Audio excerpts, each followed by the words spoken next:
Hey everybody, welcome back to Gooseberry Homestead. Reba here. Oh boy, so everything is going great. I made a video yesterday, uploaded it. I think it probably uploaded sometime this morning. It was kind of a long video, so it took a little while for my device to upload it, and probably happened while I was asleep last night or early this morning and completed its process. But it's a new day. I'm outside. I'm super busy this week, working over 5 days this week. So I'm gonna be super busy, but I haven't been making very many videos, you guys. And so I decided to go ahead, jump on here this morning, make a quick video because I don't work till late this evening. And so that's been kind of that kind of a week where super early morning working and super late evening working. And then my days have been pretty much off. So that's why I was able to actually make a video yesterday. My allergies are actually a little bit better this morning than yesterday. My allergies were off the charts. So I'm out here and just taking a look at everything. On these kinds of days, I just really like to just walk around the garden, check over the plants, see how everything is looking, really. So not a whole lot going on at this point. Fruit is forming and developing. Right here is my peach plum. It looks like these two little ones probably aren't going to form.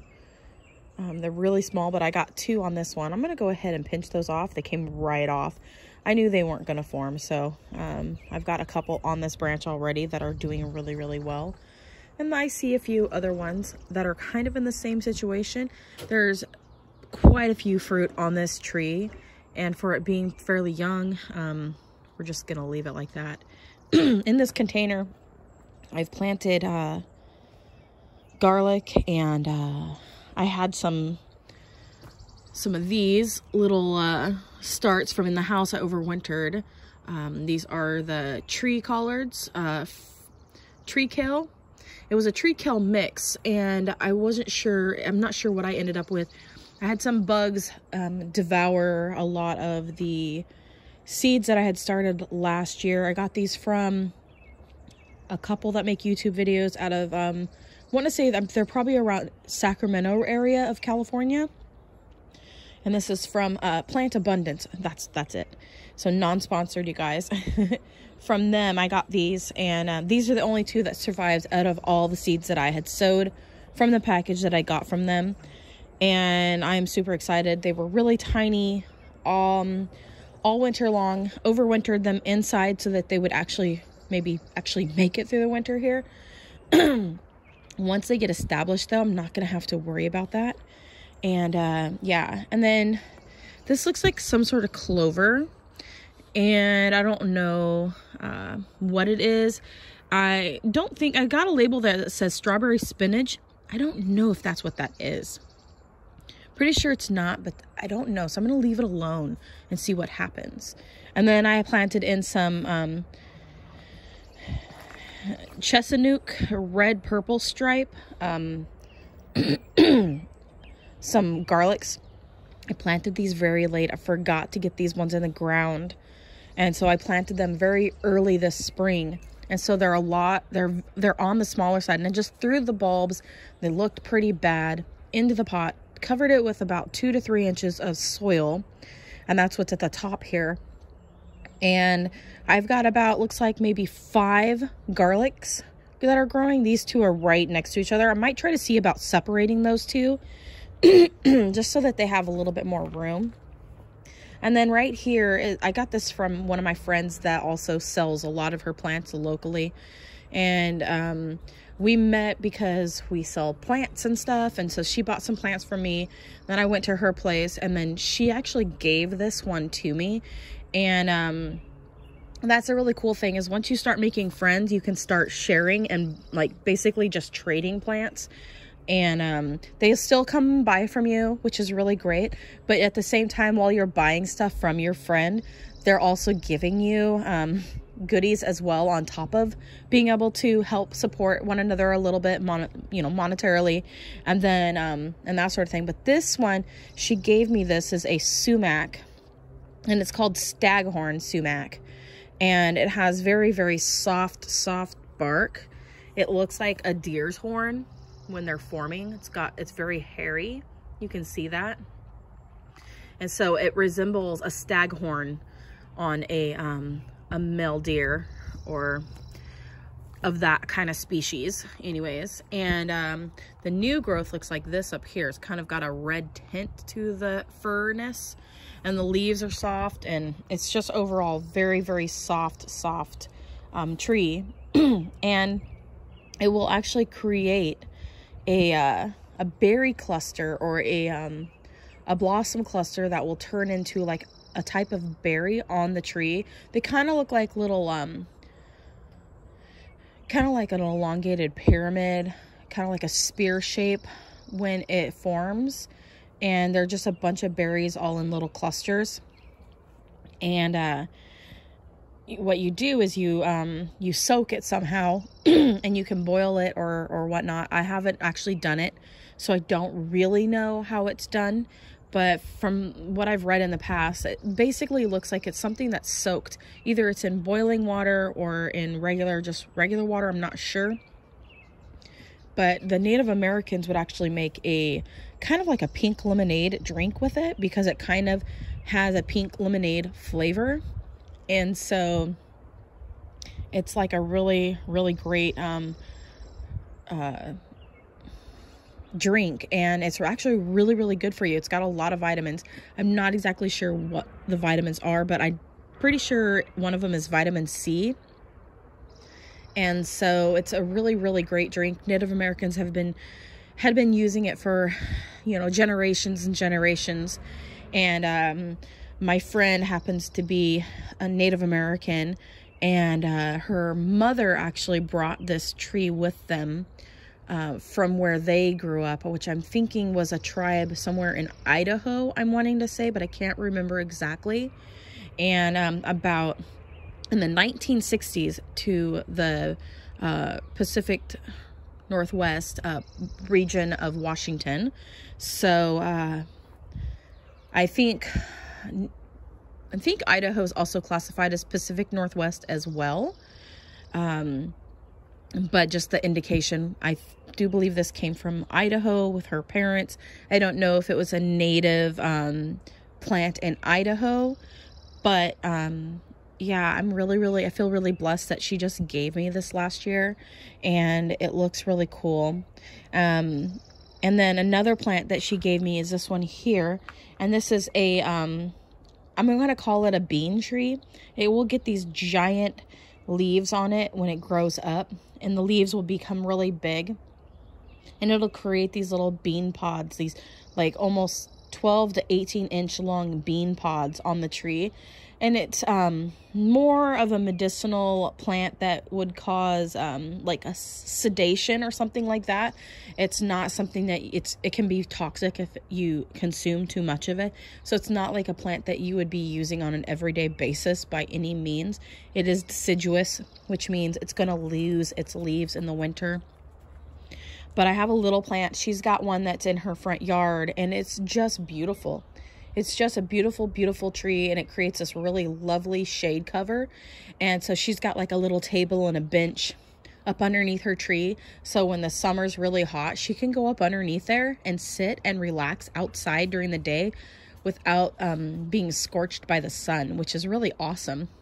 It just creates this really nice canopy, and I just really love that. And it kind of protects her from the rain too when the rain comes through, because the leaves are so large, and it's kind of, I'm almost wanting to say romantical, but not in the sense of romance, but like in the sense of it's just beautiful.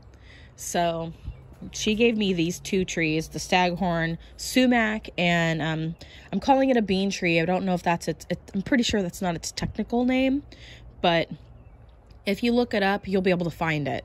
And it's kind of a cool tree. Definitely not going to be something that I would be growing for the medicinal purposes of it. Kind of cool if I ever needed to have it, but chances are very unlikely that I'll ever use it for that. I'm pretty sure I'm just going to use it for the fact that it's going to be a cool tree one day. So there's that. And that one was a tree that she planted. Also, I think it came with her mother or with her when they moved to their home that they have now. And it was another tree that came with her. And every now and then it'll have a baby pop up in the ground around it. And so she shared with me. So that's really cool. So she's bought some plants for me. She's bought some other things from me. We've done a lot of trading, which is really cool. So just practicing homesteading skills, I guess you could say, here in my backyard, and getting ready for that next step that is soon to be coming. I don't know how soon, but it's soon to be coming in the future, and it will be happening, I have no doubt. And I don't know what is, my allergies are still acting up a little bit. There is something that is blooming, and I don't know what it is, but I constantly battle with allergies. When I did the allergy test with the allergist a year or so ago, the doctor was like, I don't trust this test. We're going to do blood work, because he did a skin test for all environmental allergies out in the world that people are predominantly allergic to. And I pinged every single one of them. He says, I've never had this happen where somebody's allergic to everything like this, to this extent.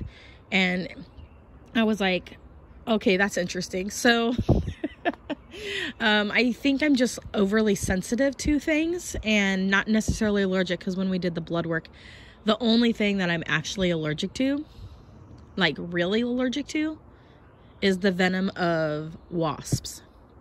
And they listed certain ones on the paperwork that I'm allergic to. And I'm not allergic to bees, praise God. But just in the wasp family, and that's really the only thing that I'm allergic to. I guess if I were bitten by, like, say, a rattlesnake or something like that, I would probably swell up too. I'm thinking pretty much everybody is allergic to those kinds. But yeah, so I was like, okay, interesting. So, but yeah, I'm just practicing my homesteading skills, trading with other people. You get into that bartering, you know, form of what you're doing where you're at, and anybody can do it. Now, this is probably the biggest backyard we've ever had as renters, and we have moved a lot over the years. Like, I feel like we should be moving now, and I think that's why I've had this sense of urgency since year 2.5 once we got here. And I've had this sense of, we need to be moving, we need to be on the go, we need to be going. And why in my videos I just have this the sense of urgency of moving all the time is because, and I believe it's been built into me, because my family, my husband was in the military, and our family has been moving every year for the last almost 20 years. Every 2.5 years. And so in my videos, I feel anxious about when I'm sharing, you know, getting the homestead and moving, because I've got that built into me. And so it's not that I'm not happy right where I'm at, but I feel like we should be moving, and or something needs to be happening. And so learning to get into the groove of not being military and not moving all the time is kind of hard. So I've been practicing those homesteading skills just by growing things, not necessarily in the ground, like having the raised beds like some channels do. I'm definitely not going to be comparing myself to other YouTube channels by any means. It's not something that I do generally anyways. I do love watching all the YouTube channels where everybody is doing homesteading skills, either having big giant gardens or living in urban situations where they have like a small farm on like an acre or whatnot, and all these different people and all this different places all over the United States and in the world, and just seeing how they are doing it where they are.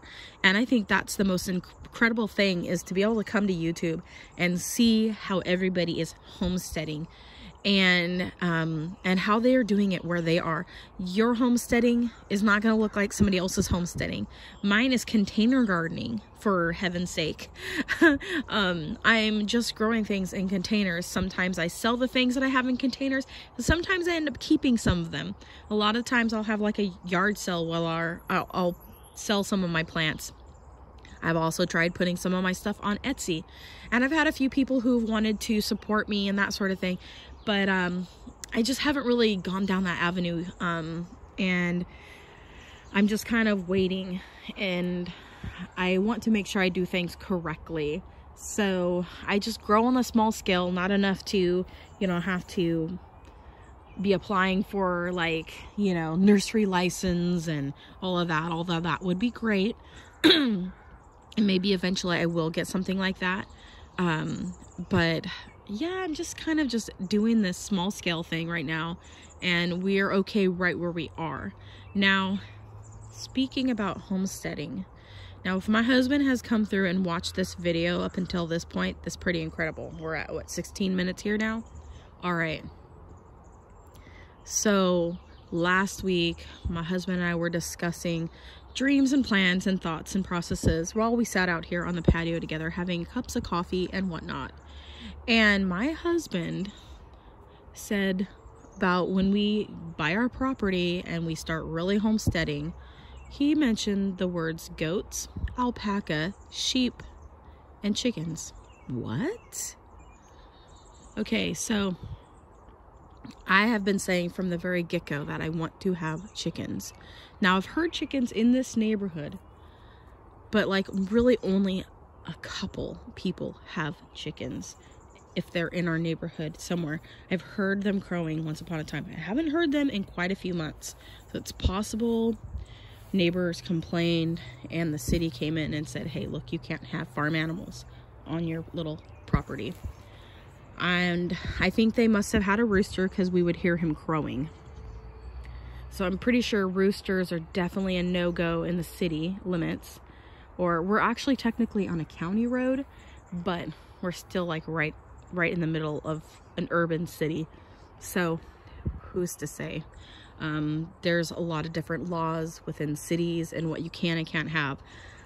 Pretty much the reason why I don't have chickens, but I do have giant ravens. He was hanging out in the tree over there, up in this tree here. And he waited for me to move so he could come down and check out the ground where I was standing.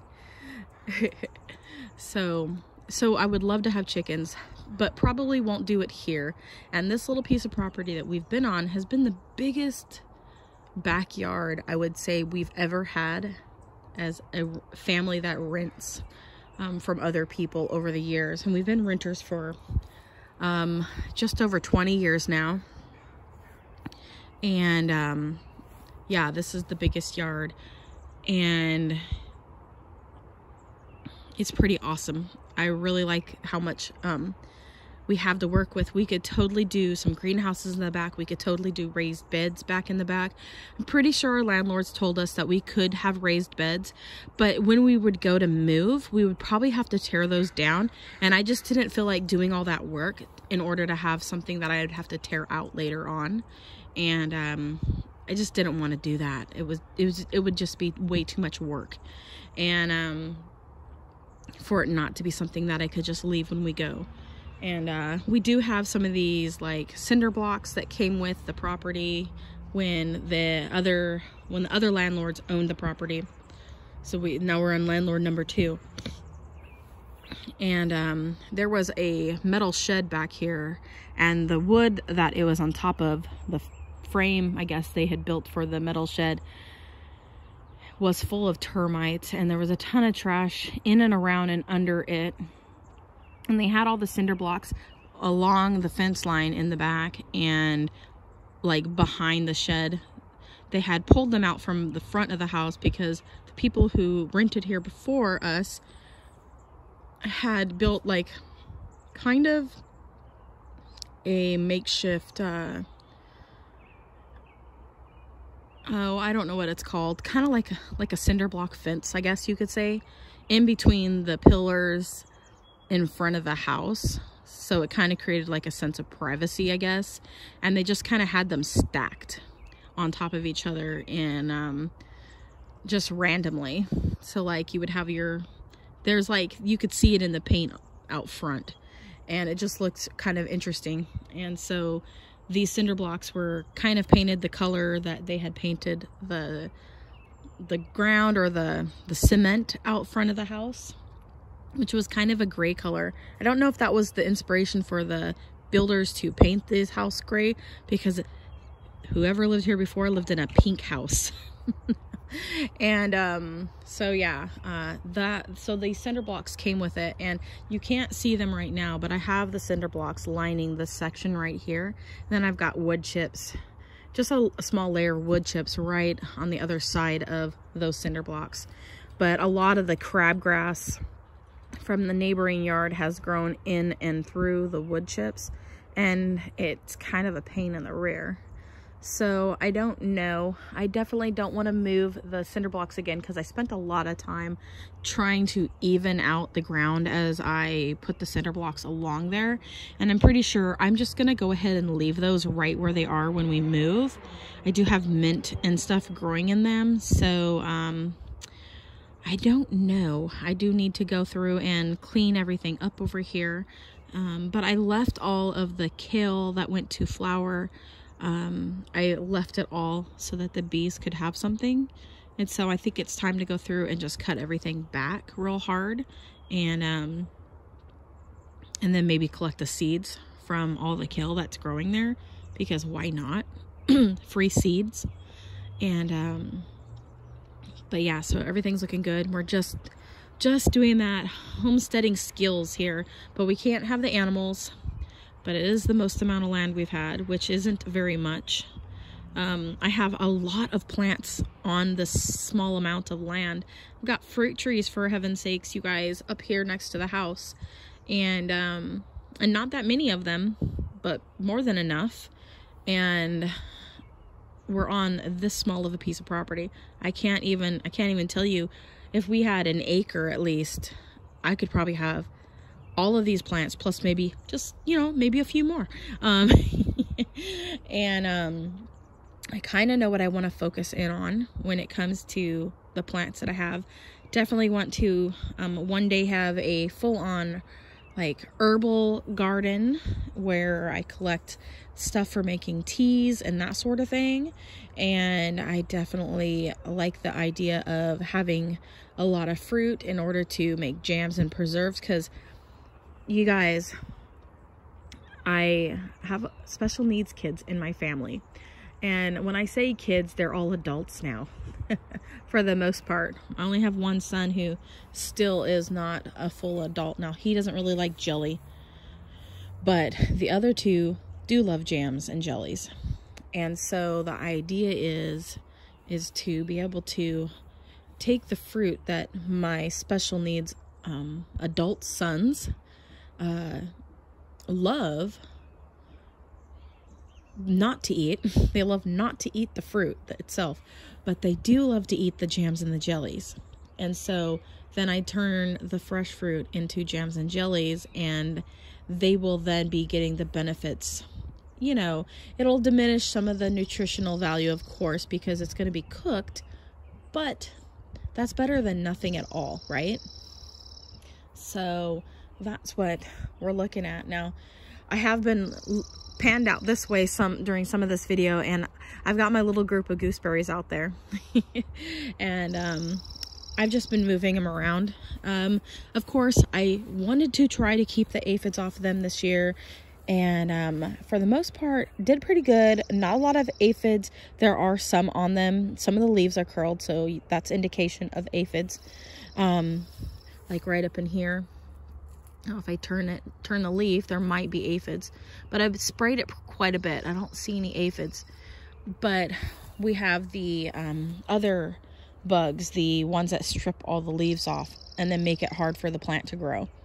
And those ones are, oh, I got a gooseberry down, you guys. Oh no. What do you call it? The little caterpillars, those little green ones that there's a certain, there's a certain butterfly, one of those little white moth butterflies that fly through your garden during spring.